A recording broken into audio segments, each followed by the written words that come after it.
Bom dia, obrigado pelo seminário. A minha pergunta diz respeito à blindagem da base, né? Você comentou, Alisson, que um eventual erro procedimental que leve a uma exclusão por quantidade de determinado conjunto de ativos de uma determinada distribuidora, isso deveria ser excluído da base. E o caso contrário, quando a companhia tem, eventualmente, ativos que, por quantidade, não foram considerados na base, ou ela acredita que tem, como é que esse procedimento se dará? Quer dizer, você entende que o conceito de base blindada vale tanto para a exclusão por quantidade, quanto por inclusão por quantidade, mantido-se o preço, quer dizer, mantendo-se o banco de preço, seja da distribuidora, ou aquele que, eventualmente, o regulador tenha, ou por técnicas de benchmark venha a utilizar? Mais do que a opinião, já é o status quo mesmo, já é a visão da agência. Tivemos um caso que isso aconteceu recentemente, vocês não devem acompanhar porque é uma distribuidora muito pequena, que é o caso da Uempal, a Nova Pal, uma empresa do interior do Rio Grande do Sul.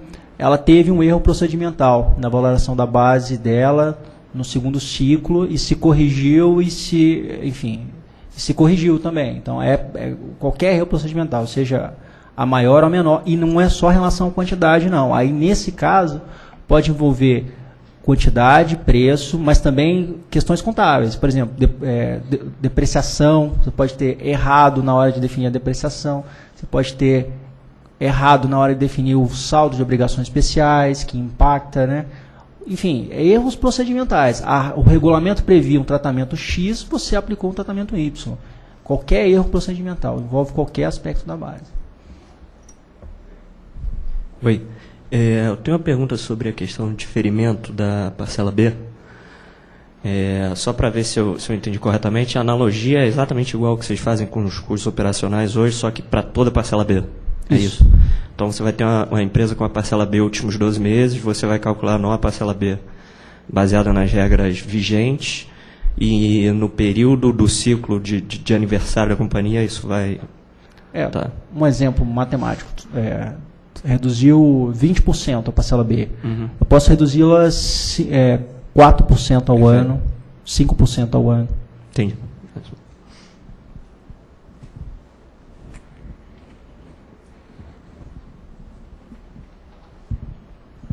Bruno Pascon, da Goldman Sachs. Eu tenho alguns pontos. O primeiro é com relação ao custo de capital, essa questão de eliminar o conceito de ciclo. Eu entendo isso como um aprimoramento regulatório, e desde que a gente tem uma regra clara e precisa no momento inicial, e a partir daí a gente trabalha com uma atualização.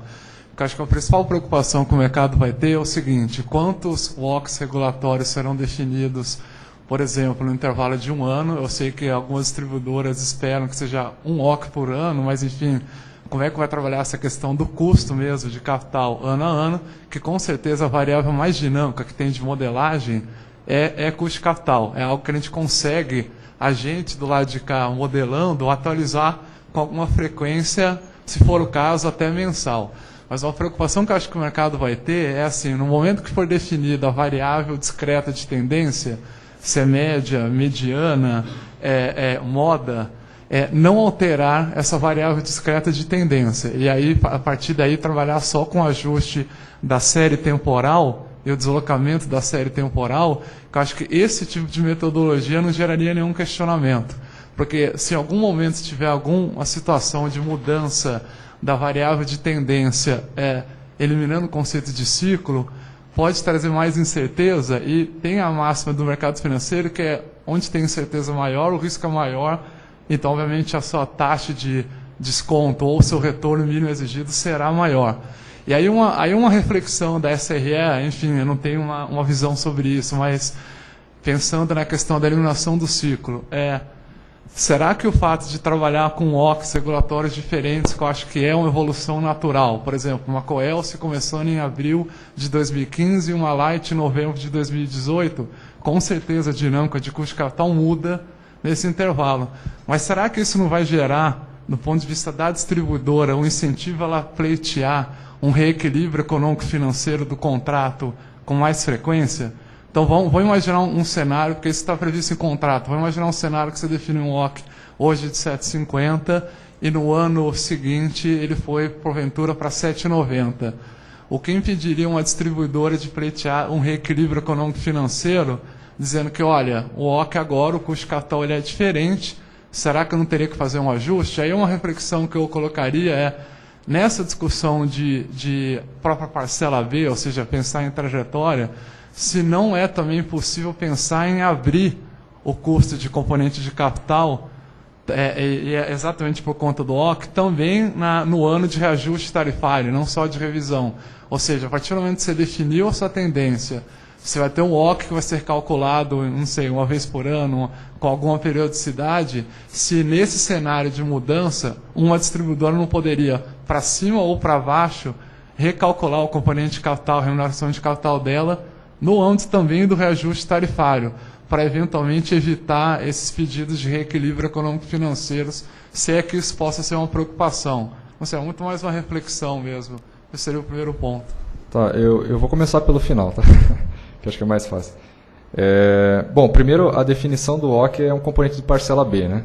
A parcela B a gente tem uma questão contratual, o contrato de concessão mesmo pede que você calcule ela em determinados ciclos, né? Ou seja, você tem um aniversário correto para fazer isso.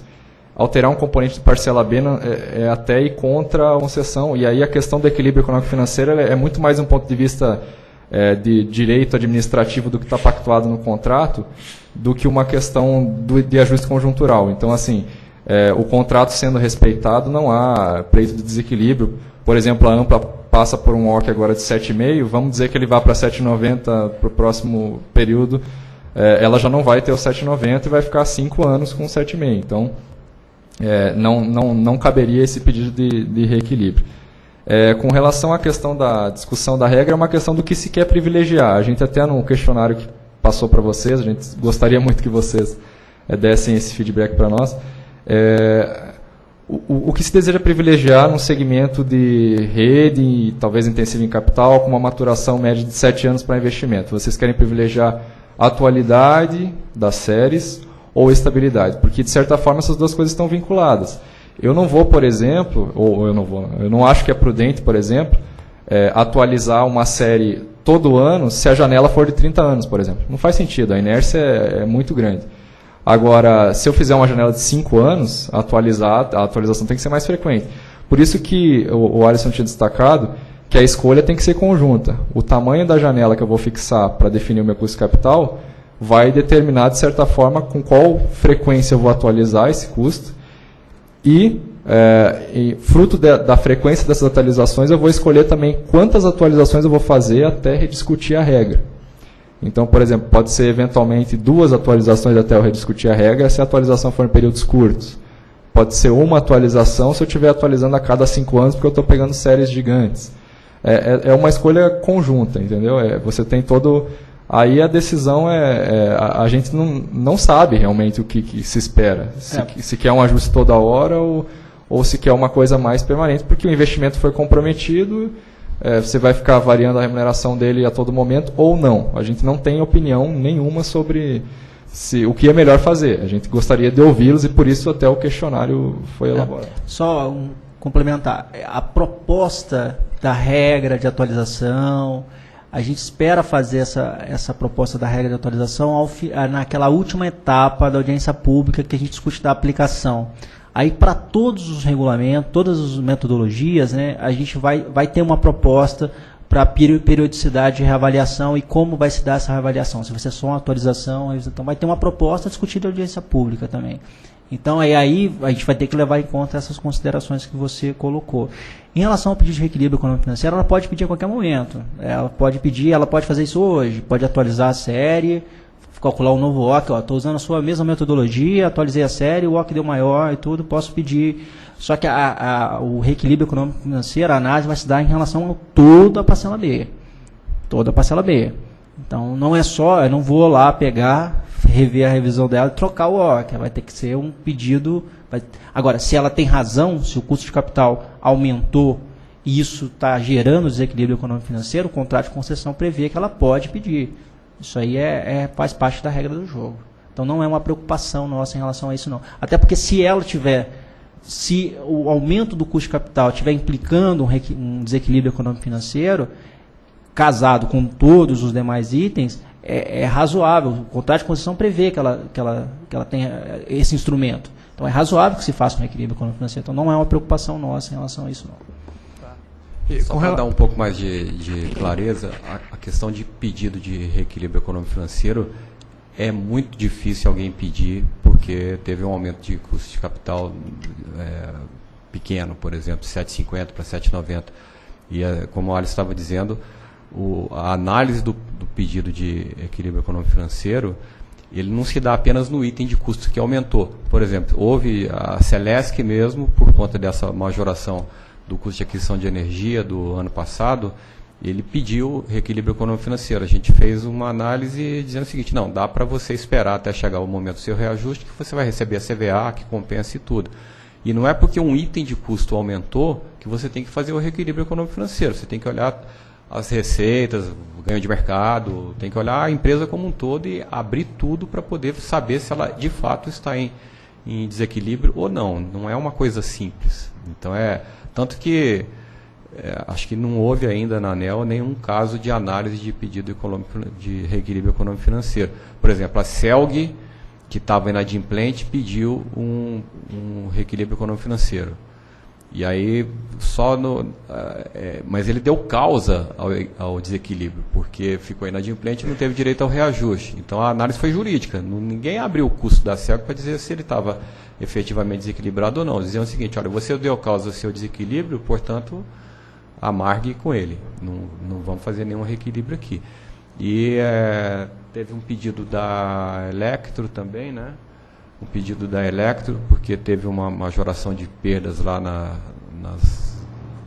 rede básica, vamos dizer assim. E aí foi analisado também, não teve elemento suficiente para provar que a empresa estava em desequilíbrio. Então é muito difícil alguém emplacar um pedido de equilíbrio econômico-financeiro. E só para dar um pouco mais então, sobre a questão do equilíbrio econômico-financeiro. E a gente tem falado muito de regra, e questão de isonomia e tudo. Entendo mais ou menos o seguinte, só para esclarecer um pouco melhor. A gente está caminhando no sentido de consolidar um pouco as metodologias. Então, o custo operacional vai ser por benchmark, fator X vai ser por produtividade,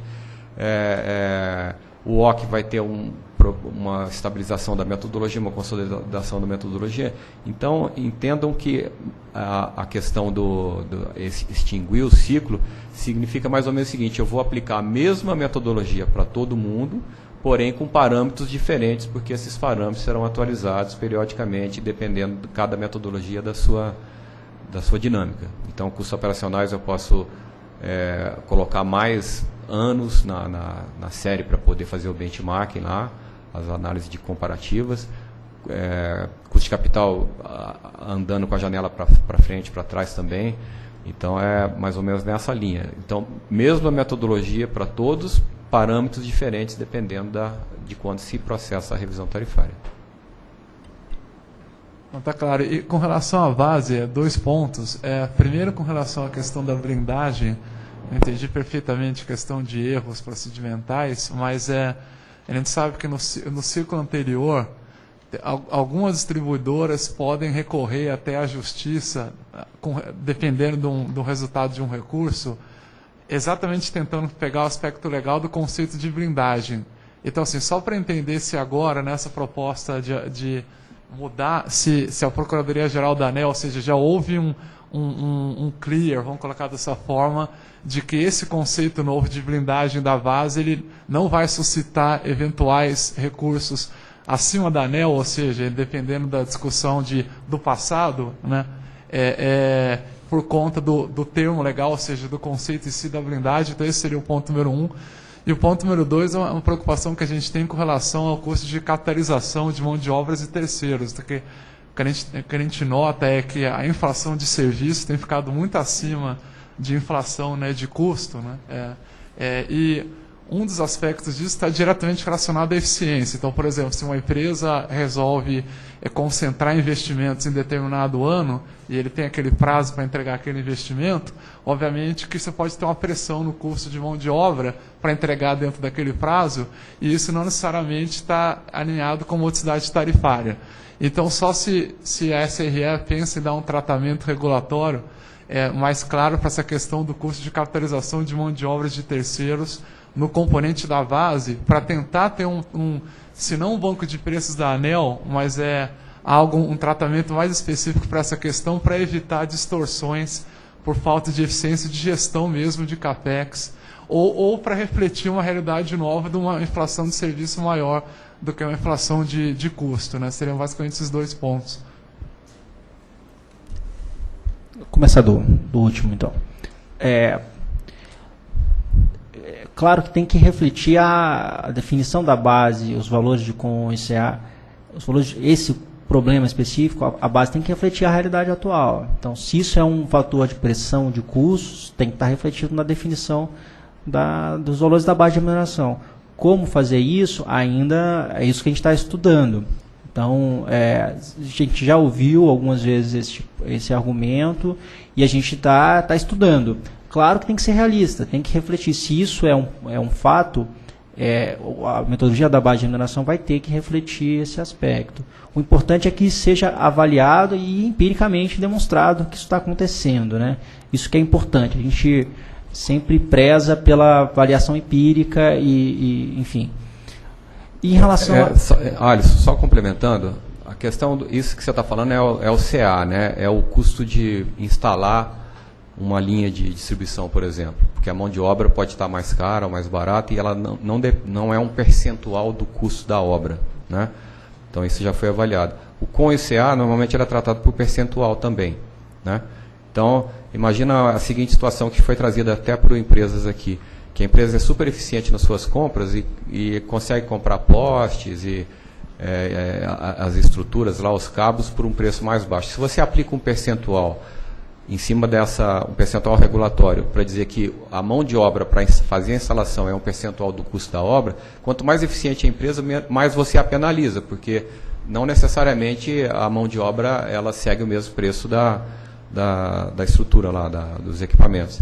Então, a análise que a gente está fazendo é desagregar um pouco isso, é tentar fazer uma valoração da mão de obra em si, em separado do custo dos equipamentos, para poder endereçar essa questão aí que você estava falando. E a questão... O que mais? Tem a última questão Não houve só para esclarecer, não houve uma mudança de entendimento da ANEEL que seja base blindada. O entendimento da ANEEL sempre foi esse. Tá? Então, sempre foi o que de erro, uma vez havendo erro na base, se corrige. Então, não há uma mudança de entendimento. E a Procuradoria já se manifestou nos processos específicos. Se manifestou no processo da Eletropaulo, se manifestou no processo da Coelba, se manifestou no processo da UEMPAL. Então, não há uma mudança de entendimento. O que não quer dizer que seja uma visão cristalizada. A gente está abrindo uma consulta pública e o que a gente está querendo fazer é fixar esse conceito, é deixar claro. Hoje talvez não há tanta clareza a respeito do que significa blindar uma base. A nossa proposta vamos deixar uma regra muito clara do que se trata uma blindagem. Tá? E blindar não é um conceito legal, né? Ninguém pode dizer o seguinte, olha, a ANEEL falou que ia blindar e aí não está cumprindo isso. Não tá na lei dizendo que blindagem você apega o valor ou ativo e transforma num item financeiro, num ativo financeiro. Não é isso. A blindagem, a definição do termo é a própria agência que dá. A gente usa o nome blindagem, claro, ele pode dar margem a várias interpretações. A empresa diz o seguinte, olha, você valorou minha base de remuneração, amarrou tudo ali dentro, portanto, aquilo virou um item financeiro e não se mexe mais naquilo. Mas não é bem isso, né? O que a gente entende é que, assim, complementando o que o Alisson já tinha dito em relação à base de remuneração, não deveríamos reavaliar avaliações do passado, porque elas levaram em conta preços do passado, níveis de eficiência do passado e tudo. Para que eu vou revisitar uma linha de distribuição que foi construída 15 anos atrás, quando o preço do alumínio era um, quando o preço do aço era outro, quando a mão de obra era outra, e valorar isso com preços modernos não tem nada a ver, né? Porque você introduz uma componente de risco muito grande. Então, por isso a nossa ideia de avalia os ativos incrementais e joga para dentro da blindagem. E, é claro, depois você considera as baixas e tudo, porque esse é o procedimento normal. Mas não, e a gente entende que, eu estava até comentando ontem, não deveríamos blindamos alguma coisa, fizemos o nosso melhor trabalho, não deveríamos ficar olhando aquilo lá atrás para saber se teve algum tipo de erro ou não. Ou seja, eu fiz o trabalho, empacotei, blindei, empacotei aquilo ali, não vou olhar mais, tá certo? Claro, às vezes dá numa situação dessa em que você encontra 80 km de cabo a menos, ou coisa assim, mas assim, em tese a gente não deveria ficar buscando esse tipo de erro até para poder eliminar um pouco dessa incerteza.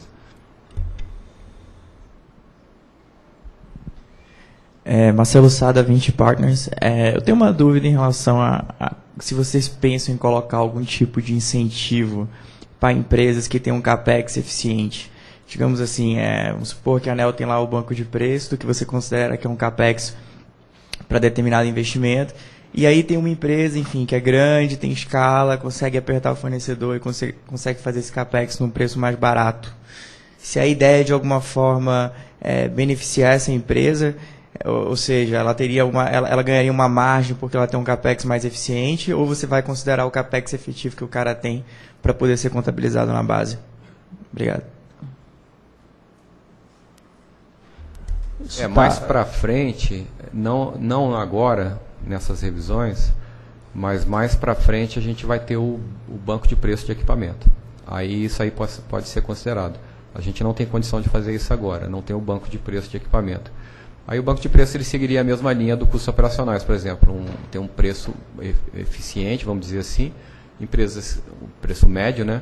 Empresas que conseguem comprar um determinado equipamento mais baixo seriam remuneradas por esse preço médio, e o contrário também aconteceria. Mas nós não temos banco de preço do setor ainda, por isso vai usar o banco de preço da própria empresa. Então vai olhar o CAPEX da empresa mesmo. Complementando, é isso mesmo. Não há uma proposta de você comparar preços de equipamentos praticados e exigir ou introduzir algum mecanismo de incentivo a preços de equipamentos. O que está se estudando é em relação ao CA e o COM. Os valores de COM e CA, se é conveniente, se é possível tecnicamente introduzir mecanismos de incentivo para a empresa ter um custo de instalação um pouco menor e um nível menor de componentes menores, né? Isso está sendo estudado. Agora, vai depender do estudo, vai depender da toda a discussão que a gente vai ter ao longo do tempo, vai depender da viabilidade técnica de se fazer isso também, porque há particularidades em cada área de concessão, em cada tipo de equipamento, enfim, não é uma questão muito simples. Tem uma dúvida aqui, Pedro Manfredini, do Credit Suisse. A gente entrou, quando a gente começou a discussão, a gente estava discutindo um pouco também a questão de renovação. E eu lembro que ao longo do terceiro ciclo tinha algumas discussões quanto à mudança, por exemplo, do cálculo do fator X da metodologia, que depois acabou não indo para frente por conta de uma questão contratual. Existe a possibilidade, foi pensado já dentro da ANEEL, dessas concessões que vão vencer agora, a partir de 2015, de ter alguma mudança no contrato, nesse novo contrato, para que vocês consigam colocar algumas mudanças que vocês gostariam de ter feito no ciclo passado? Existe essa possibilidade ou não? Com certeza, o contrato já está pronto, o novo. Só que ele não, a gente já reviu toda a cláusula econômica, a cláusula de qualidade, já reviu tudo, porque esse contrato foi assinado há muito tempo atrás. Depois ele foi aditivado de uma forma que a gente entende que não foi a mais adequada. Então existe toda uma proposta, já está pronta para poder ver se emplaca aí com o poder concedente. Ou seja, empresas que tiverem a concessão renovada teriam um novo contrato dali para frente. E seria diferente das concessões dos contratos atuais, assim? Com certeza. Você tem como especificar alguma diferença que a gente teria entre os dois tipos de contratos? Por exemplo, a cláusula de reajuste tarifário, né, que ela pega a receita que faz por diferença, né, ele pega a receita total e dali você subtrai os custos de parcela A e o que remanesce é a parcela B. Isso, de certa forma, causa uma distorção que vocês estão cientes que a parcela B pode variar por efeito de mercado. Sim. Então, esse seria um item que a gente estaria endereçando no contrato novo. Ou seja, não precisa mais calcular por diferença, já que eu tenho a parcela B calculada na revisão tarifária, eu posso simplesmente atualizar essa parcela B as tarifas correspondentes à parcela B pela variação do IGPM menos o fator X, que é a cláusula do contrato. Aí eu construo uma parcela B a cada reajuste e somo a parcela A que é por fora mesmo. E dali eu construo, eu gero as novas tarifas. Então esse seria um item, por exemplo, a ser tratado no novo contrato. Outra questão de outras receitas, por exemplo, a gente está vedado de capturar outras receitas nos processos de reajuste. Ultrapassagem de demanda, excedente reativo, por exemplo.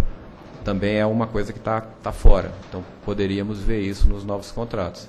Então, tem algumas questões de qualidade também. A gente está pensando em colocar alguma salvaguarda em relação à distribuição de dividendo, por exemplo. Às vezes, a empresa está deixando de investir para distribuir dividendo. Pode ser decorrente de uma questão de gestão, lá, risco moral, né? Aquela diretoria que está na empresa num determinado momento, tem o interesse de fazer com que as ações subam, começa a distribuir muito dividendo, o mercado avalia bem, as ações sobem, depois o diretor vai embora e realiza a parte dele com um valor bem mais alto de ação. E enquanto isso a empresa deixou de receber investimento e o serviço vai degradar ali para frente.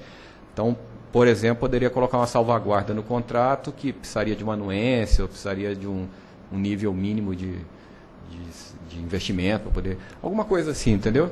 Então, tudo isso está sendo visto. Tá, ficou claro. Agora, se eu puder, só uma segunda pergunta, saindo um pouco dessa questão de concessões, indo para a parte do WOC. Eu entendo que a ideia da agência é estabilizar a metodologia daqui para frente, né? Com isso, a gente pode esperar que a metodologia para o próximo ciclo sofra pequenas mudanças, se não essas mudanças de média, mediana, enfim, seriam pequenas mudanças. A gente não pode pensar, então, de voltar com questões como risco regulatório, risco cambial, ou até uma discussão quanto à questão da forma da estrutura de capital que é usada no WOC, que é feita sobre dívida bruta, se eu não estou enganado. Essas discussões, teoricamente, não vão acontecer, ou tem uma chance de ter alguma discussão em cima desses pontos também? Elas certamente vão acontecer. Eu não tenho dúvida que na fase de audiência pública isso vai ser colocado. E agora a gente faz as nossas análises de consistência. Assim. O relevante a respeito do modelo que a gente utiliza é que ele é um modelo que tenta precificar a expectativa, né? E isso é impossível, ou seja, todo modelo vai estar sujeito a erro. Agora, a análise de consistência das taxas a gente faz. Talvez a gente deva comunicar melhor isso também, porque discussões acadêmicas a respeito do modelo, a gente já enfrentou muitas, assim, e elas não trazem novidade. Então, assim, todo ciclo vem o argumento de risco regulatório, apresentam os mesmos trabalhos, a gente já avaliou aqueles trabalhos exaustivamente. Risco cambial vem as mesmas incertezas, aí a própria questão do tamanho de série também passa por esses aspectos. Por exemplo, você tem conjunturas em que isso pode ser muito negativo ou muito positivo, é isso mesmo que você quer colocar. Os métodos são questionáveis, a própria existência do risco ou não refletido no segmento de distribuição é questionável. Então, assim, a questão é que o modelo em si é questionável, você poderia adotar outro modelo. Mas, como é que a gente acredita? Nessa visão de estabilidade de regra, inclusive, o principal é eu sinalizar um modelo que seja reprodutível e previsível, para quem operar com aquele modelo, consiga ganhar dinheiro dadas aquelas condições. Se eu ficar toda hora alterando o modelo, a gente não acredita que seja a melhor prática regulatória. A gente acredita que, inclusive, aí a gente vai estar criando aí o risco regulatório de fato. Com relação à estrutura de capital, é um assunto que a questão da dívida líquida ou não, né, por exemplo, que é muito colocado aí pelas empresas e tal, né? A gente tem uma preocupação de olhar, talvez a gente deva refinar isso, né? Quais são as fontes de capital que estão financiando o ativo, o imobilizado da empresa, porque a gente quer remunerar o capital.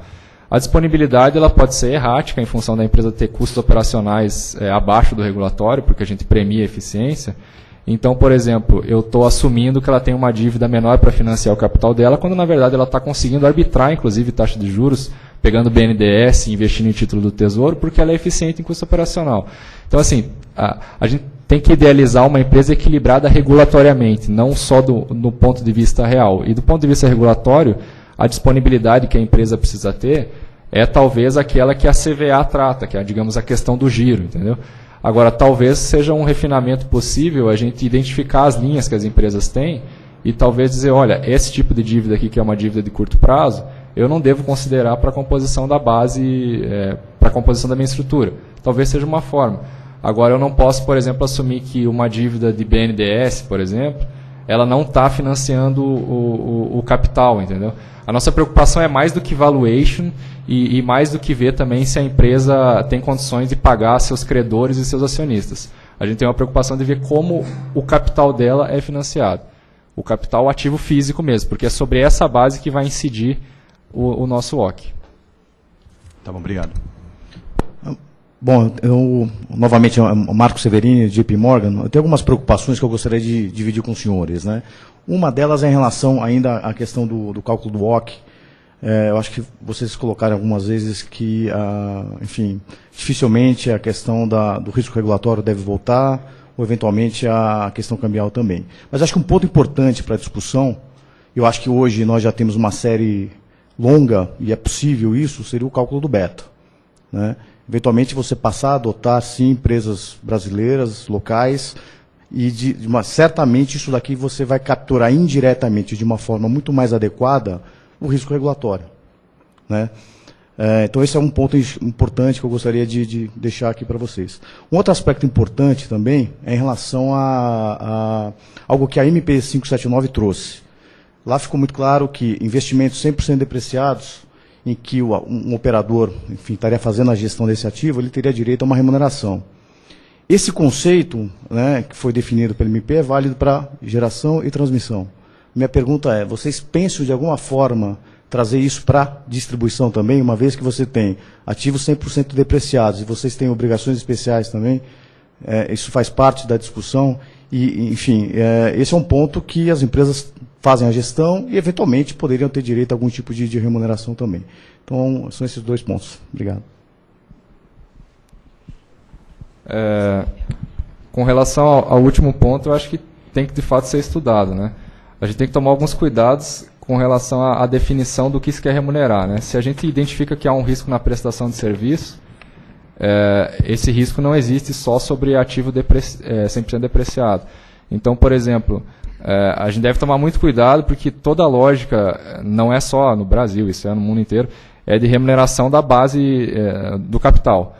Se eu identifico que há um risco na prestação, eu não tenho como isolar isso e dizer assim, não, ele só se refere ao capital 100% depreciado. Por quê? Porque se o risco é da prestação do serviço, se a gente conseguir identificar que há uma forma de segregar esse componente e dizer assim, olha, possivelmente há um risco envolvido nessa gestão de ativos 100% depreciado e obrigações especiais. Agora tem que ver se isso se trata melhor como custo de capital ou como custo operacional e se eventualmente isso vai ser tratado ou não.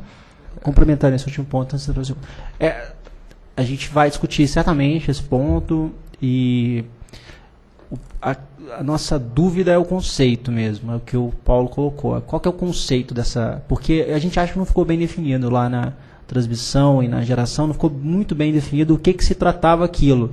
Alguns chamaram de BDI, taxa de retorno, mas não é taxa de retorno. O que é? É um prêmio pela participação de serviço? Então, eu acho que é importantíssimo para a gente definir o conceito primeiro. O que está faltando? O que não está... É um item de custo que a gente hoje não considera. Que item de custo é esse? O que ele vem? Qual que é o objetivo dele? Qual que é a origem dele? Então, acho que isso que é, talvez, antes de fazer uma proposta, é identificar a natureza desse item de custo, né? E um comentário adicional com relação à beta nacional, né?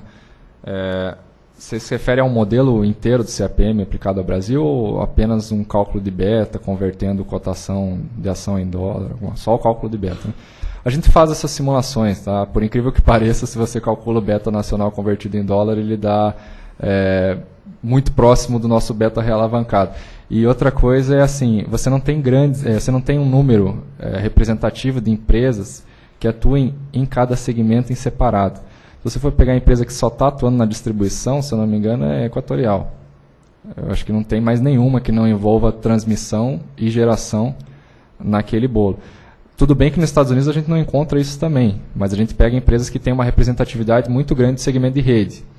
Ou seja, a gente tenta isolar os efeitos de geração. Aqui, na verdade, as empresas, por exemplo, CEMIG, ela paga dividendo baseado na geração. Então, assim, é meio complicado eu assumir que a ação dela é representativa de um risco de distribuição ou de transmissão mesmo. Ou seja, a questão não é só o tamanho da série, é o número de agentes que tem ação em bolsa. Isso é fundamental. Assim. E misturar com outros setores, coisa que já foi aventada também, a gente acha que é pior ainda, você está misturando outros riscos aí. Com relação ao modelo inteiro de CAPM nacional, a gente, a princípio, acredita que isso não é válido, você quebra tanta premissa no modelo que é melhor talvez você utilizar outra abordagem, porque o nosso mercado ele não é totalmente autônomo, ele está completamente sujeito à flutuação de capital estrangeiro. Quando você tem evasão de divisa, isso reflete muito claramente na Bovespa, e ele é concentrado em alguns segmentos, por exemplo, que determinam praticamente a flutuação. O que seria prêmio de mercado, né, prêmio de risco de mercado, é o prêmio de risco de segmento de mineração e petróleo. Né? E aí quando você calcula um beta em cima disso, você não está calculando beta em relação ao mercado, você está calculando beta do segmento de energia elétrica e faça esses outros segmentos. A gente faz esses exercícios, esses betas a gente acha não representativos, eles dão muito baixo, é uma coisa assim absurdamente baixa, mesmo considerando geração. Então, assim, a gente não acha que o caminho seja esse, entendeu? Acho que tem que ser bem... Complementar, a gente acha que seria extremamente conveniente calcular um WOC nacional. É muito conveniente, eliminaria uma série de discussões, risco cambial, risco regulatório, são os dois prêmios de risco que a gente não discutiria mais. E a gente vem estudando bastante o assunto há algum tempo. Até agora, os estudos que a gente fez, e o Paulo já comentou, não longe nos dá qualquer conforto de fazer uma proposta dessa. O que não exclui, obviamente, a discussão. Pode haver, se houver propostas que resolvam os problemas que a gente tem apontado, ou de repente os problemas que a gente tem apontado não são problemas que for tecnicamente justificável, seu superior, é claro, a gente certamente vai passar por essa discussão ao longo da audiência pública. Certamente vai passar por essa discussão, mas o que o Paulo disse olha, não temos conforto de propor nenhum WOC nacional. Não. O que não quer dizer que não seja conveniente ter um WOC nacional. As distribuidoras algumas até levantaram na reunião técnica que tivemos aqui essa possibilidade, mas a gente nunca viu uma proposta concreta. Na verdade, a gente acho que nunca viu um cálculo de um WOC nacional para o setor de distribuição. A gente nunca viu.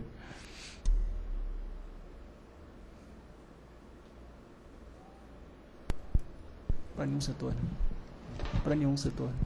O Bruno Pascon novamente. Só nessa questão do WOC, só para frisar, de novo, como a gente faz lá na Goldman, a gente realmente não faz um WOC Brasil, séries as mais longas possíveis, essa é a APM, é Equity Risk Premium de Watson, e aí, no caso de beta, a gente faz o cross-beta, então a gente pega o beta da ação e multiplica pelo beta do índice contra o S&P 500, porque aí o risco cambial já está implícito nesse cross-beta.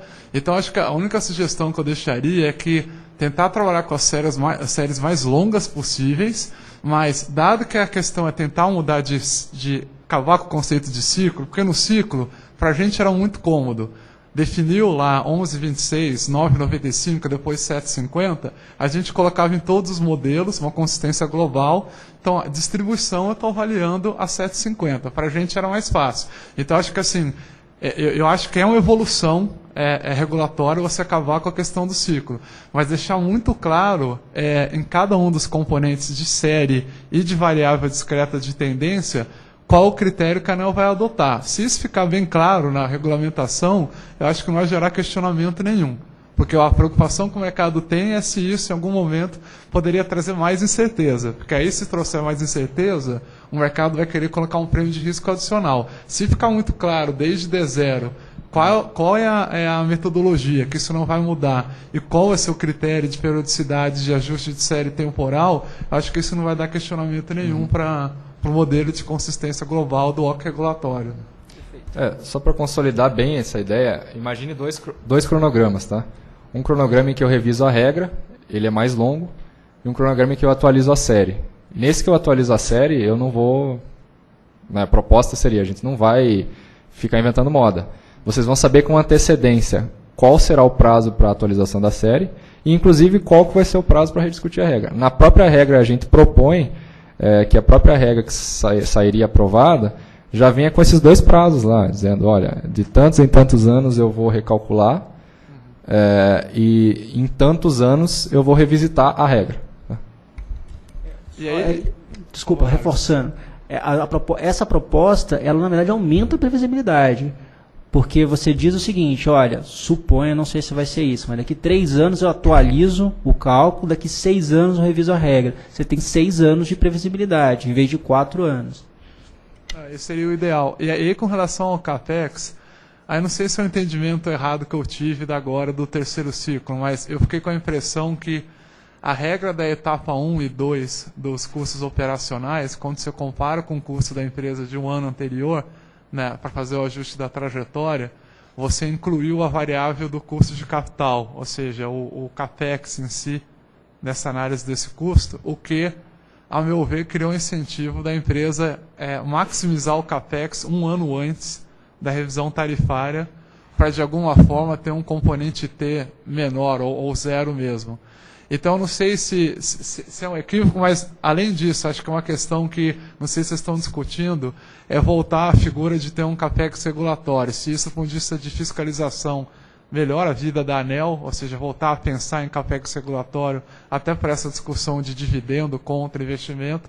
E se dado que agora uma preocupação clara é com qualidade, e acho que o incentivo está perfeito no componente Q, para se obter uma qualidade maior, mas se não faria sentido voltar a ter uma figura do CAPEX regulatório para melhorar a facilidade de fiscalização do ponto de vista da ANEEL e de consistência na hora de atingir as metas. O CAPEX, você está falando de baixa generação quando você fala CAPEX? Não, para fator X. Fator X. X com promessa de investimento, né? Que nem foi no segundo ciclo. A empresa diz que se compromete a investir tanto, e aí você lá no terceiro ciclo verifica se ele fez aquele investimento mesmo ou não, né? Você quer comentar, Alisson? Você está dizendo que o fator Q, a introdução do fator Q na verdade, assim, eu acho que voltar não, ele a falar ele tá querendo, eu não entendi a pergunta. Porque a gente está usando, deixou de usar esse método de estabelecer um compromisso para que a empresa invista uma determinada quantidade lá, e aí você verifique isso no ciclo seguinte. A gente abandonou isso e passou a usar o método de produtividade total dos fatores para fazer o cálculo do fator X, né? Essa questão de fazer uma vinculação perfeita entre investimento e qualidade, ela já se provou que ela não dá para fazer a correlação perfeita. Porque tem empresa que investiu bastante, mas a qualidade continua aquém do que a gente acha necessário. E também a própria variação de mercado, ela pode modificar a necessidade de investimento, né? Imagina se a empresa, em determinado momento na revisão tarifária, ela tem que fazer uma estimativa de quanto o mercado dela vai crescer, quanto é que ela vai ter que investir para atender lá esse mercado e seus consumidores, e aí, por acaso, se o mercado cresce menos, e ela não precisa ficar com aquela obrigação de investir, porque ela pode investir menos para atender aquele mercado menor, e não teria necessidade disso, né? Então, a gente não está querendo partir para essa linha mais de investimento, até porque ontem eu estava tendo até reunião com como é seu nome mesmo? O Marcelo. A gente teve uma reunião com o Marcelo, ele estava perguntando exatamente isso. Porque na Inglaterra eles estão partindo para esse tipo de modelo de novo, né? Então, o regulador exige lá dos operadores ali, da distribuidora e do próprio National Grid, né, que opera a transmissão, um plano de 10 anos, 12 anos de quanto que ele pretende investir ali naquele setor. Mas ali é um mercado maduro, o mercado já não cresce tanto, já está todo universalizado. Então é uma realidade muito diferente da realidade brasileira, né? Aqui no Brasil, cada concessão é uma história diferente. E o mercado é diferente, outros mercados, por exemplo, você compara, a gente sempre olha a Celpa comparada com a Eletropaulo, não tem nada a ver um com o outro, né? Então, a gente não quer partir para essa linha de promessa e adivinhação de investimento, não. Na verdade, a gente quer acompanhar a qualidade de uma outra forma, né? Talvez uma revisita no contrato de concessão. A gente está trabalhando juntamente com a questão da metodologia da revisão tarifária, numa questão do monitoramento mais próximo das distribuidoras. Porque hoje em dia a ANEEL já publica lá o ranking de qualidade, né? Quais são as distribuidoras que provêm a maior qualidade e as piores, né? A gente quer analisar sobre outros aspectos também, né? Questão de gestão eficiente, gastos, endividamento, pagamento de dividendo, e aí vai dar um panorama geral dessas distribuidoras, isso será tornado público, né? E aí, com isso, a gente consegue olhar de muito próximo se aquela distribuidora está entrando num rumo de insustentabilidade, por exemplo, né? Ele está deixando de investir na área de concessão, não está tendo nenhum problema de qualidade agora, mas daqui a 3 ou 4 anos vai acontecer porque ele não está investindo o suficiente. Então, aí acenderia a luz amarela, vermelha e teria uma ação de fiscalização para poder cobrar alguma coisa da distribuidora. Então, seria um estímulo à qualidade, mas não apenas aquele do fator Q, que é um estímulo de remuneração, né? Ele melhora a qualidade, ele tem um fator X menor, mas seria um estímulo também do ponto de vista do chicote, né? Então você olha e vê que tipo de ação que a distribuidora está tomando e você começa a cobrar mais próximo dela para ela fazer uma mudança de rumo. Oi, é Pedro de novo. Tem mais 2 perguntinhas, se possível. Primeira perguntinha contra a questão de transparência, né? Eu vejo que a agência veio agora com essa procura cada vez maior por transparência. O que fazer então agora desculpa. Qual deve ser a atitude e a conexão entre empresas e agência para evitar que a cada ciclo você tenha às vezes alguma surpresa em termos de glosa de base para alguma das empresas, para várias empresas, enfim. Como a gente notou nesse último ciclo, você teve glosas relativamente grandes para algumas empresas e outras nem tanto. Como evitar essa surpresa? Existe uma possibilidade de fazer um cross-check anual com as empresas? Olha, a tua base é essa esse ano, tanto do teu CAPEX que você fez esse ano foi glosado. Existe essa possibilidade ou é impossível e tem um custo de transação enorme? O custo em si de tempo também é muito grande para fazer isso. E a segunda pergunta, acho que não custa perguntar, mas se você fosse rodar o teu WOC regulatório hoje com base no terceiro ciclo, a gente viu o WOC da transmissão agora para os novos ativos de transmissão acima de 6,5. Então, se você fosse rodar hoje para as distribuidoras com a metodologia do terceiro ciclo, você tem uma ideia do que seria nível de WOC regulatório para as distribuidoras?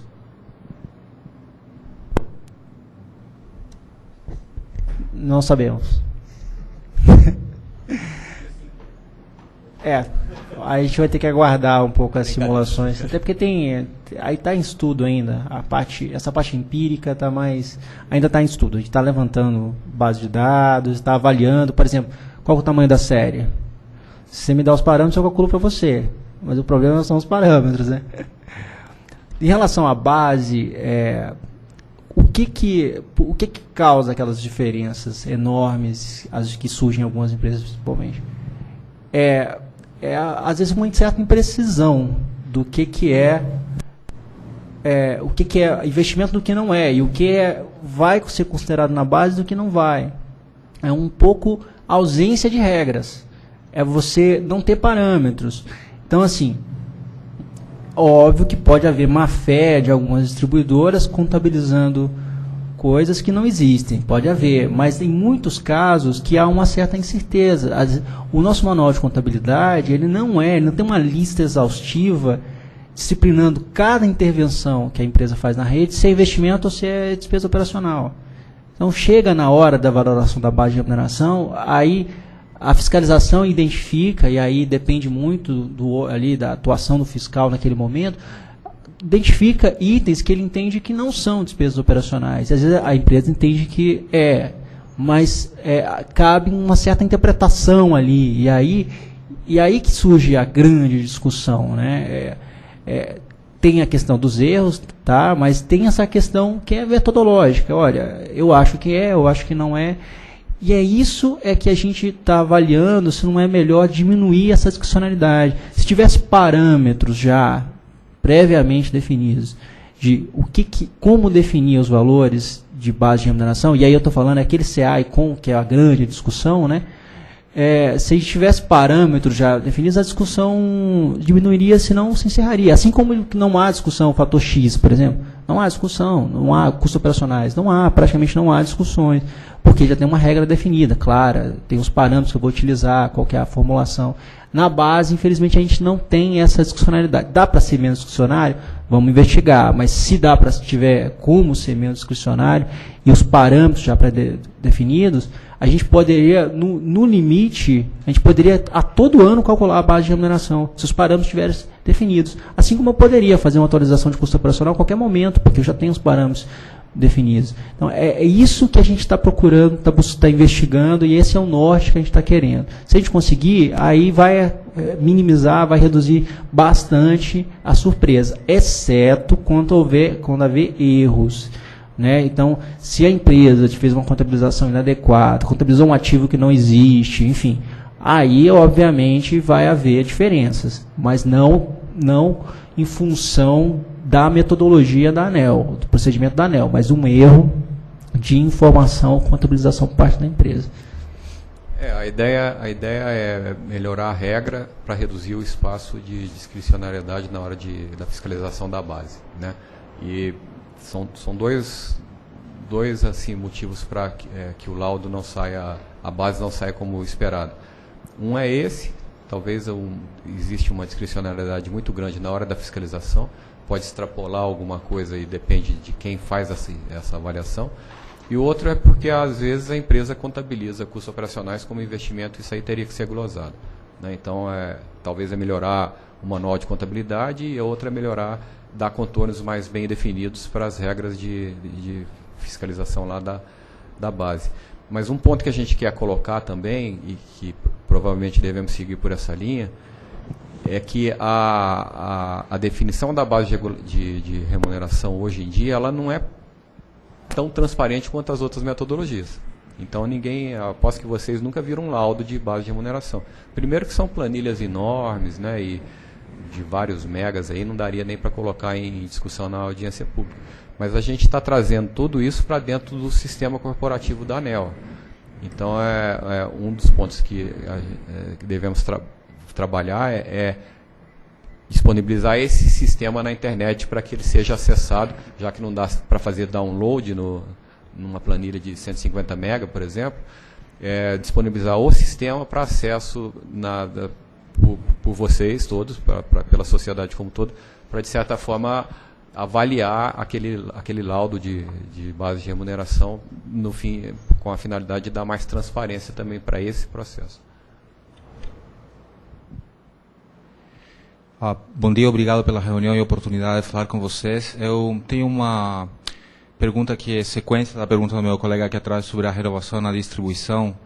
Essas novas regras que talvez seriam aplicadas, que vocês propuseram nos novos contratos, seriam aplicadas já numa revisão extraordinária em 2015 ou na revisão subsequente, seguindo o cronograma de 4 anos ou 5 anos, qualquer ele for?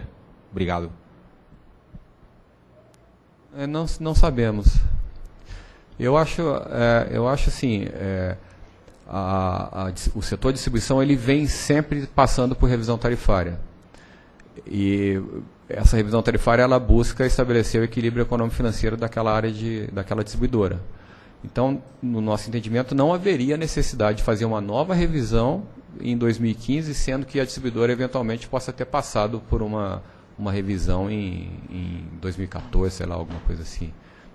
Porque já está equilibrado, entendeu? Não tem nada que... A gente não precisa aplicar um OC diferente porque renovou a concessão. Não tem a busca da modicidade tarifária em que você vai estabelecer um equilíbrio econômico-financeiro diferente daquele que você estabelece normalmente. Desculpa, só talvez para esclarecer um pouco a pergunta. Você mencionou uma mudança, por exemplo, no cálculo do VPB. Isso é uma mudança que você introduziria porque é um novo contrato de concessão. Mas aí é no reajuste, né? No reajuste. É no reajuste, é. Obrigado.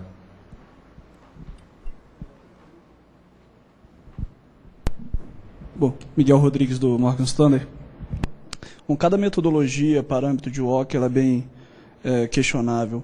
Então, até aproveitando a brincadeira do Davi, falou em 5,5, vamos supor que os modelos, toda a atualização, sugira um número dessa ordem de grandeza. Como reconciliar, mas seja lá qual for, como reconciliar isso com a realidade do setor hoje, com o nível de alavancagem, de testar o valor proposto para a realidade do setor, de forma que ele não desequilibre e não põe em risco a saúde financeira do setor como um todo? Ou seja, como reconciliar esses modelos teóricos com análise de sensibilidade do que o setor hoje aguentaria em termos de redução? Eu acho que uma das iniciativas nossas, a gente não acha que o modelo é soberano, tá?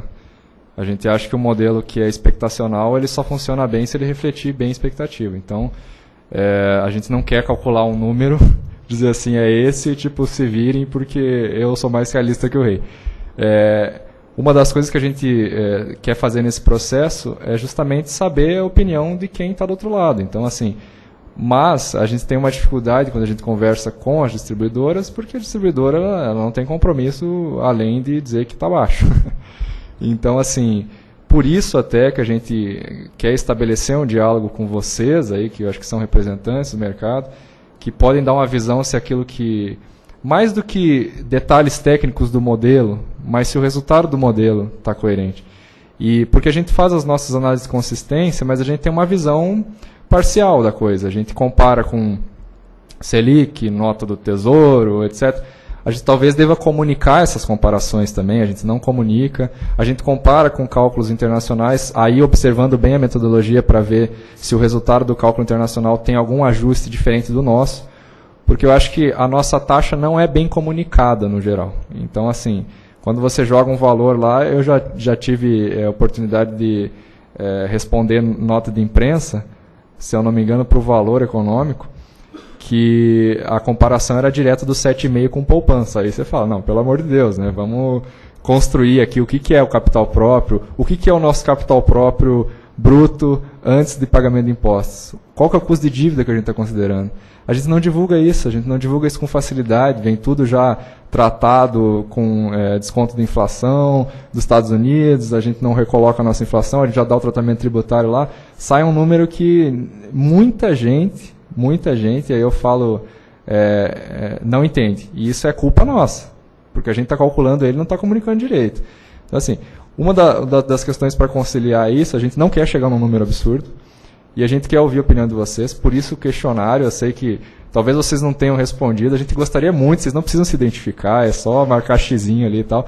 É o nosso boletim de mercado, é o nosso primeiro focus aqui. A gente gostaria mesmo da participação de vocês, acho que vai ser fundamental. A gente tem que saber a expectativa do mercado para saber se está coerente também, é mais um parâmetro para comparação.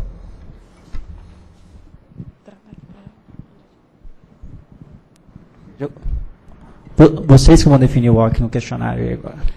Uma pergunta conceitual e aí olhando o lado das distribuidoras. Na medida que a gente muda para um ciclo temático, um ciclo metodológico, onde um determinado tema, com determinada periodicidade, passa a analisar, por exemplo, base de ativos, daqui a 2 anos perdas e depois custos operacionais, como vocês pretendem casar isso com o planejamento empresarial das distribuidoras? Porque hoje você tem um ciclo de 4 anos, a companhia pode fazer toda essa definição para os próximos 4, como atacar cada um desses temas. Se tem uma mudança metodológica na frente, como você encara a incerteza que esse processo natural de separação do ciclo metodológico traz para o planejamento das companhias?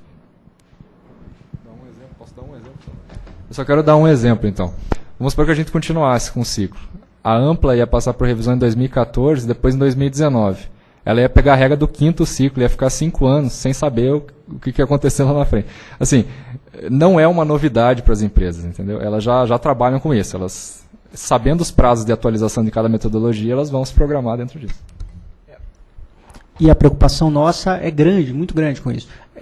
Tanto é que eu abri a apresentação falando sobre a questão de estabilidade das regras. A gente vem o tempo todo, inclusive com as próprias distribuidoras, fazendo um trabalho grande para ver se a gente entenda isso como um bem importante, um valor muito grande. Você tem regras estáveis, você tem regras claramente definidas, a regra do jogo clara, e não ficar fazendo grandes alterações ao longo do tempo.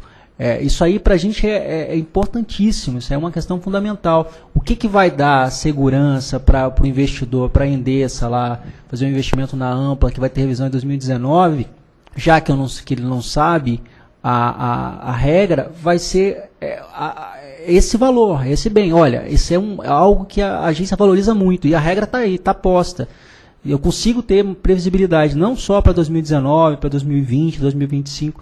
A gente tem que... Isso aí é algo que... Eu acho que esse momento ele é chave. E a gente ter acabado com a história do 4º ciclo, eu acho que é um passo adiante. É exatamente uma tentativa de tentar tornar o processo mais estável ainda e não ter prazo de validade. Hoje, a regra tem prazo de validade. Hoje você vai abrir o ProRetes, módulo 2, tem lá. A regra vale até dezembro de 2014. E depois?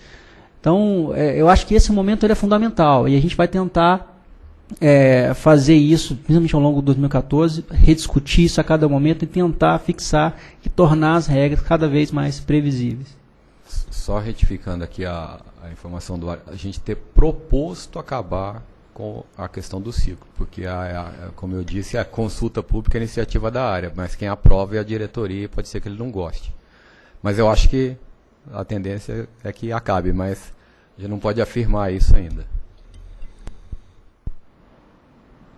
Eu queria passar um feedback aqui do mercado. É Mariana Coelho, da Quest Investimentos. A percepção, eu acredito, eu tenho certeza que a percepção de risco que o mercado tem com relação ao setor elétrico brasileiro sofreu uma grande ruptura, uma grande mudança em setembro do ano passado com a MP 579. O mercado enxerga hoje uma política tarifária por parte do governo federal muito grande, né? Então uma agenda tarifária, enfim, com relação a esse tema muito grande, uma sensibilidade muito grande do governo com relação a isso, e atribui um risco muito maior. Quer dizer, hoje a gente está vivendo uma realidade pós-MP 579 de custo de capital próprio, que com certeza é outra e é um patamar muito diferente. O próximo grande evento regulatório do setor, que o mercado vai acompanhar com uma grande lupa, é esse 4º ciclo de revisão tarifária. Então, eu tenho certeza que vocês já sabem disso, mas eu gostaria de reforçar que essa é a responsabilidade que vocês têm. Quer dizer, houve uma mudança de visão e a construção desse risco regulatório, né, para frente, agora aí tá a bola da vez, aí tá com vocês.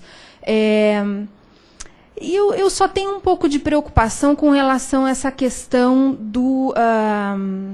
de você acabar com ciclos e de você... Isso é bem novo, é bem estranho para mim como investidor. Eu entendo que o mercado precisa aprender direito com essa proposta. Eu acho que vocês precisam ter um cuidado muito grande de fazer uma proposta simples, fácil de entender, né? Porque eu confesso que até agora, antes de vocês apresentarem aqui, eu ainda não tinha entendido muito bem o que era isso. Eu tenho uma preocupação com atrasos, né? O 3º ciclo de revisão ele veio atrasado, ele gerou uma instabilidade de geração de caixa para as empresas relevante, com a devolução do atraso, né? Para algumas empresas isso foi muito relevante. E aí a minha preocupação que fica aqui seria... Poxa, então você vai resetar esse WOC com uma determinada periodicidade. Se você atrasar algum tempo, Será que a empresa que pode ter sido beneficiada ou prejudicada pelo atraso? Quer dizer, essa é mais uma preocupação, tá? Só o feedback.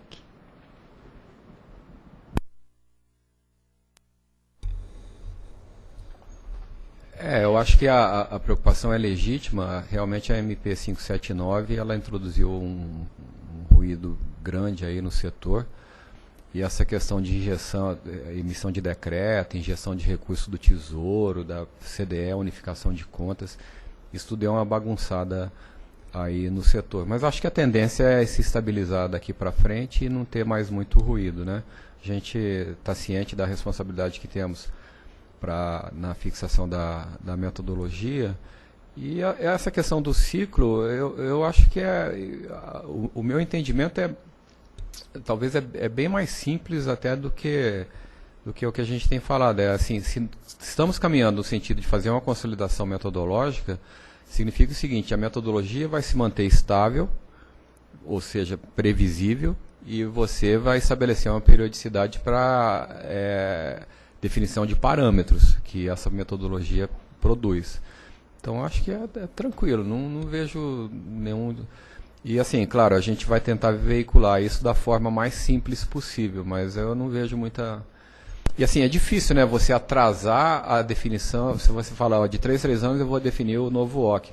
É uma conta simples, né, não sei se tem como atrasar e botar, o distribuidor, sinto muito, eu não vou atualizar o custo de capital aqui, e você vai... Porque parece uma coisa meio casuísta, né? Assim, o comportamento oportuno. Imagina o seguinte, que eu percebo, por hipótese, a gente percebe que o custo de capital vai aumentar e, portanto, a remuneração, se eu fizesse uma atualização, aí a remuneração para aquela distribuidora seria maior, a tarifa maior. Eu falo, não, então vou segurar a onda aqui, não vou atualizar agora e vou aplicar o OC que estava vigente antes. Eu acho que o mercado não deve esperar isso da agência, não. Tá, eu acho muito importante que se construa um nível de confiança muito grande nessa metodologia, no seguinte sentido, quer dizer, a primeira leitura, quando a gente viu esse documento aí da proposta da ANEEL, que eu vi do mercado, então a agência ela vai ter mais oportunidades de mexer nesse número. Né? Então, é mais volatilidade para os mercados. Né? Então, se você conseguir construir no mercado a confiança de que a qualquer momento eu consigo calcular qual vai ser o próximo OC regulatório, sem eu depender da agência para isso, porque a regra é tão óbvia que eu consigo calcular com precisão qual vai ser o próximo OC, aí eu realmente não vejo problema, como o Bruno já disse mais cedo. Né, mas a primeira leitura que se criou foi, a ANEEL vai fazer essa conta mais vezes agora. E aí, então, são mais experiências de volatilidade, mais risco, enfim. A nossa ideia é a previsibilidade não só para o OC, é para toda a metodologia. Tá? O que se aplica, a ideia é que a metodologia seja tal que em todos os seus parâmetros tenha previsibilidade. Mas é claro, a metodologia, a realidade muda, os números mudam, os parâmetros mudam. Então, ela precisa ser revista numa certa periodicidade. Essa periodicidade vai estar definida. Tá? Então, o que não precisa acontecer é que o OC seja atualizado, revisto na mesma data do que a base de remuneração e na mesma data de perdas. Duas perdas de WOC, duas metodologias que não conversam, não precisa necessariamente mudar na mesma data. Eu posso permanecer por 5 anos, 6 anos com a minha metodologia de perdas, mas o WOC, eventualmente, se a opção for por séries mais curtas, captando mais o efeito da conjuntura, aí eu preciso ter uma periodicidade maior. Mas vai depender, então, esse é o ponto. Então, se a gente fixasse 4 ciclos de revisão tarifária, significa que eu vou ter que ter uma data limite que eu tenho que rever tudo. Não preciso ter isso. A proposta é simples, é simplesmente isso.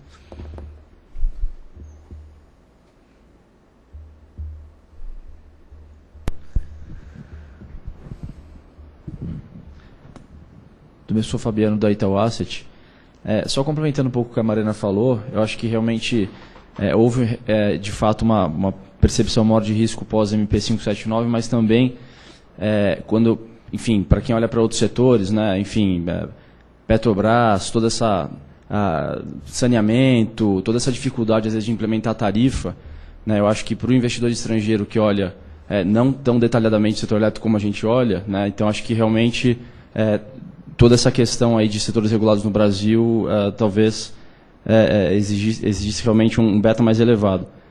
E uma outra coisa uma observação que eu queria fazer, acho que até vocês colocaram aqui na pesquisa, a questão da alavancagem, né, acho que assim, as empresas, eu tenho a impressão que elas têm dificuldade em trabalhar com uma alavancagem ótima, né, dada a volatilidade grande que o processo de revisão tarifária representou nos últimos tempos, enfim, base e outras coisas. Se a empresa eventualmente está num nível já limite de alavancagem, ela tem uma revisão muito pior, né, ela pode acabar ficando numa condição ruim, né? Então, essa questão da alavancagem também, eu acho que a premissa que está dentro do OC hoje, se eu não me engano é 55-45, né, eu tenho a impressão que poucas empresas elas têm a habilidade de trabalhar com uma alavancagem em linha com isso, assim, só uma observação aí. A gente calcula com base na média das empresas, dados os nossos critérios, né? Ou seja, que a gente não considera, por exemplo, a dívida líquida, que é aquela questão que eu estava conversando antes, né?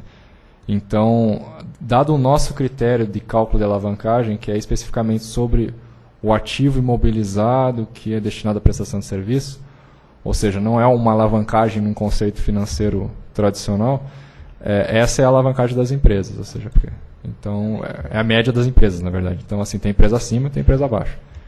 É só uma questão, talvez, do critério de cálculo, que também talvez a gente deva comunicar melhor a forma do cálculo. Eu acho que a questão da comunicação é fundamental, talvez a gente está pecando nisso.